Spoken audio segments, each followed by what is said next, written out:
नमस्कार, आप देख रहे हैं बीबीबी टीवी और मैं हूं आपके साथ ईशा गर्ग। किसान आंदोलन में चर्चा का केंद्र रहे हरियाणा पंजाब के शंभू और खनूरी बॉर्डर अब खाली हो गए हैं।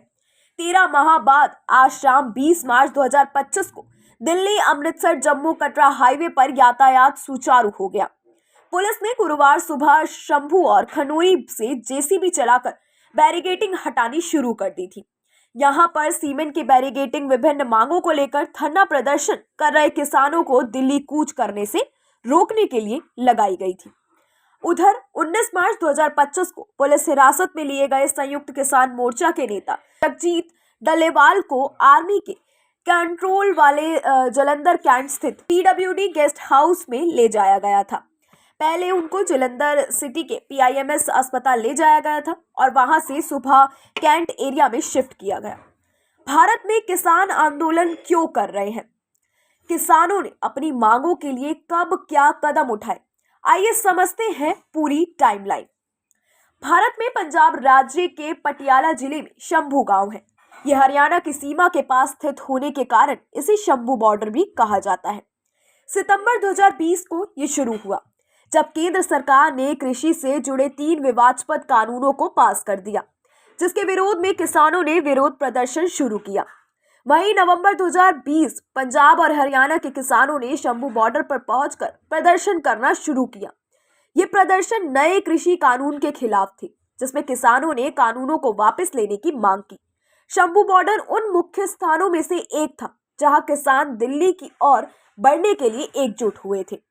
30 नवंबर 2020 जब किसानों ने शंभू बॉर्डर के पास एक बड़ा विरोध प्रदर्शन शुरू कर दिया। यहां किसान दिल्ली की ओर बढ़ने के लिए तैयार थे, लेकिन पुलिस ने इन्हें रोकने के लिए बैरिकेड्स और नाकेबंदी की थी। 7 दिसंबर 2020 शंभू बॉर्डर पर प्रदर्शन बढ़ता गया और वहां पर भारी पुलिस बल तैनात किया गया था। किसानों ने शंभू बॉर्डर पर टेंट और अन्य सामान लगाए हुए थे। वहीं 16 दिसंबर 2020 जब शंभू बॉर्डर पर किसानों का आंदोलन और भी तेज हुआ, पंजाब और हरियाणा के किसानों ने अन्य जगहों से यहां आकर विरोध प्रदर्शन में भाग लिया। आगे बढ़े अगले साल में तो जनवरी 2021 में शंभू बॉर्डर पर आंदोलन तेज हुआ और किसानों ने इस जगह पर अपनी स्थिति मजबूत कर ली। दिल्ली में 26 जनवरी को किसानों के ट्रैक्टर मार्च के बाद शंभू बॉर्डर और आसपास के क्षेत्रों में सुरक्षा कड़ी कर दी गई। 25 जनवरी 2021 को शंभू बॉर्डर पर किसानों का मनोबल बढ़ा और उन्होंने सरकार से कृषि कानून को वापस लेने की मांग जारी कर दी, जिसके बाद पूरे भारत में हाहाकार मच गया। मई 2021 शंभू बॉर्डर पर कोविड-19 महामारी के कारण आंदोलन में कुछ समय के लिए गिरावट आई। हालांकि किसान संगठन ने इस दौरान भी विरोध प्रदर्शन रखा और शंभू बॉर्डर पर अपने टेंटों और अन्य सामान को वहां पर बनाए रखा। जून 2021 आंदोलन को और भी समर्थन मिलना जारी रहा। शंभू बॉर्डर पर कई प्रमुख किसान नेता और संगठन अपनी बात रखने के लिए आते थे। नवंबर में जब प्रधानमंत्री नरेंद्र मोदी ने 19 नवंबर 2021 को किसान से किए गए वादों को पूरा करते हुए तीनों कृषि कानून को वापस लेने की घोषणा कर दी, इससे किसानों के बीच खुशी की लहर दौड़ गई। वहीं दिसंबर की बात करें तो किसानों ने शंभू बॉर्डर सहित अन्य स्थानों पर आंदोलन समाप्त करने का फैसला लिया और अपनी अपनी जगहों पर लौट गए। शंभू बॉर्डर पर किसान नेताओं ने शांति से आंदोलन खत्म करने की घोषणा कर दी। वहीं अगले साल यानी कि 2022 की हम बात करें तो जनवरी में शंभू बॉर्डर पर किसानों ने अपनी कुछ अन्य मांगों के बारे में सरकार से बातचीत जारी रखने का निर्णय लिया। शंभू बॉर्डर पर स्थिति सामान्य हुई और धीरे धीरे किसान वापस यहां लौटने लगे। फरवरी 2022 में शंभू बॉर्डर पर आंदोलन खत्म हो गया, लेकिन आंदोलन के दौरान की एकजुटता और संघर्ष को किसान ने याद रखा। वही किसान आंदोलन वापस क्यों शुरू हुआ, आइए जानते हैं। शंभू बॉर्डर पर आंदोलन समाप्त होने के बाद किसानों ने सरकार से कुछ अन्य प्रमुख मुद्दों पर बातचीत की उम्मीद जताई थी। इसमें मुख्य मुद्दे थे न्यूनतम समर्थन मूल्य यानी कि एमएसपी पर लीगल गारंटी। किसान चाहते थे कि एमएसपी पर कानून बनाकर सुनिश्चित किया जाए ताकि किसानों को उनकी फसल का उचित मूल्य मिल सके। दूसरा, कृषि बलों के रद्द होने के बावजूद अन्य समस्याएं। कुछ किसान संगठन सरकार से अन्य मुद्दे जैसे कि किसान के कर्ज माफी, खेतों के लिए बेहतर योजनाएं और सिंचाई सुविधाओं को सुधार कर ध्यान केंद्रित करने की मांग कर रहे थे। एमएसपी गारंटी की मांग एक बार जब 3 कृषि कानून की वापस की घोषणा हो गई तो किसानों ने अपनी अन्य लंबित मांगों को लेकर फिर से आवाज उठानी शुरू कर दी। एमएसपी को कानून में बदलने की मांग अब प्रमुख मुद्दा बन गई थी। किसानों ने इस मुद्दे को लेकर विरोध प्रदर्शन शुरू किए। किसान संगठनों का दबाव। कई किसान संगठन ये महसूस करने लगे कि सरकार ने केवल 3 कृषि कानूनों को वापस लिया है, लेकिन बाकी समस्याएं जस की तस बनी रही। इसके बाद उन्होंने शंभू बॉर्डर सहित अन्य जगहों पर फिर से धरना प्रदर्शन शुरू कर दिया।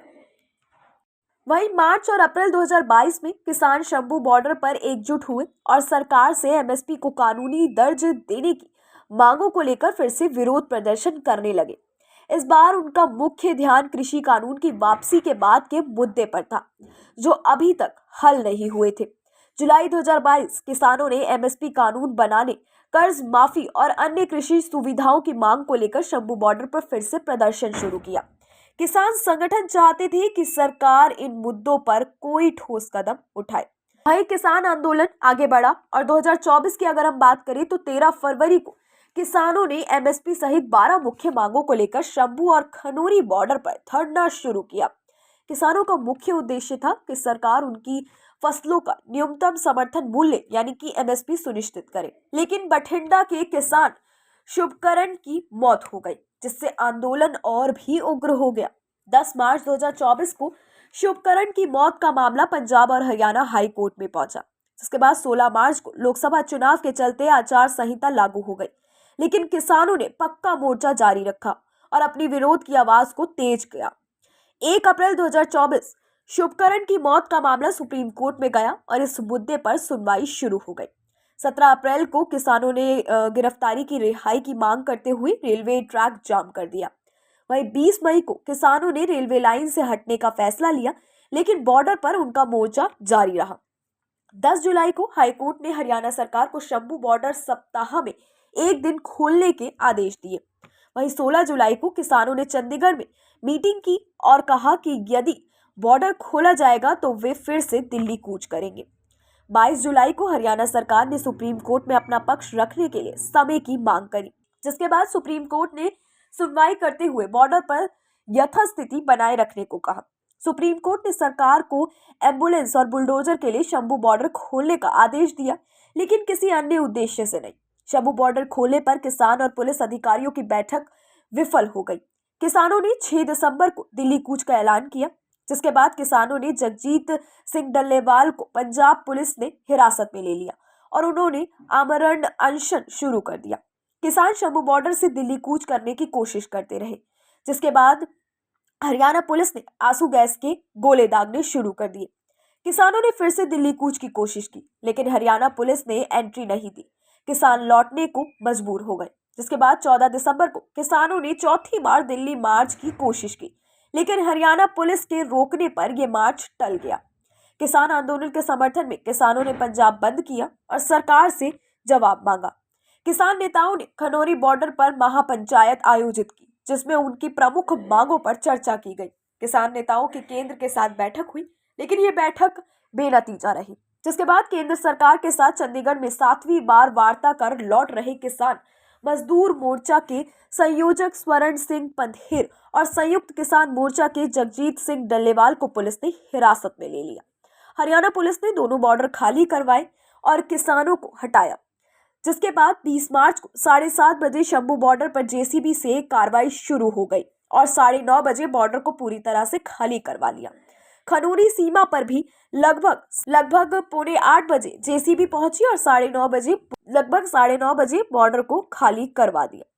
कृषि कानून का विरोध। 2020 में भारतीय सरकार ने 3 नए कृषि कानून लागू किए थे। कृषि उत्पादन, व्यापार और वाणिज्य, आवश्यक मूल्य आश्वासन और कृषि सेवा समझौता अधिनियम, आवश्यक वस्तु अधिनियम।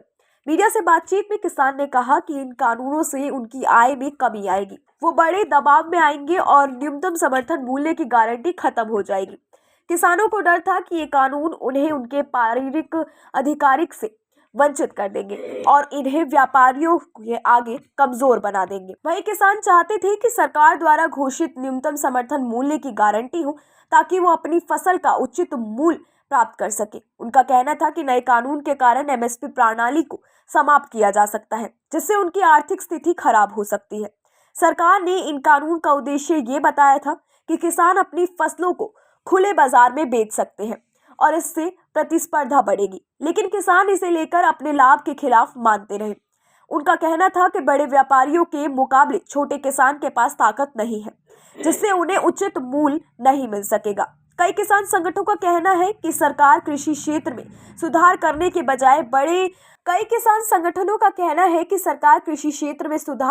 बजाय बड़े कॉर्पोरेट के लिए काम कर रही है, जो छोटे किसानों के अधिकारों का उल्लंघन करते हैं।